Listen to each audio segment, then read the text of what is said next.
Hi, I'm Doug, and I was sent the Mad Baboon 10-inch subwoofer from Amazonian Cars. I was really excited to get this because I'm a little bit of an audiophile. And if you've ever gone through the work of trying to install subs in the back of your car, you know there's a lot of effort.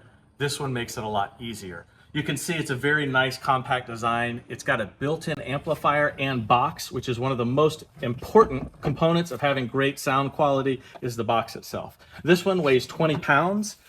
And it fits around the 10-inch sub really nicely and fits into the back of my car perfectly. So this is a Volvo sedan, and you can see I've got plenty of room for this to fit in the back of my car and still have room for other equipment. So it's a really nice design. It's even got a little Velcro strip here on the bottom to help hold it in place, and you've got these notches along the bottom.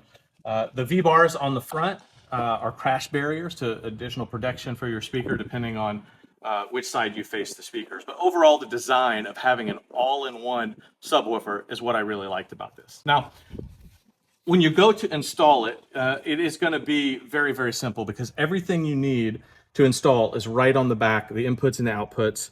Your 12-volt battery connection, your ground, and your remote on-off switch are all here. You've got your equalizers here, so if you wanted to adjust from 35 to 250 hertz, and your min and max gain, depending on the volume you want. This is a 500-watt amplifier built inside for a 1,000-watt max speaker, and you've got your RCA inputs for the audio channel, depending whether you're running that from your head unit or somewhere else you're getting the signal in your car. So if you're looking to add some great sound and some deeper bass to the back of your car, I would definitely recommend this speaker for its design and ease of installation.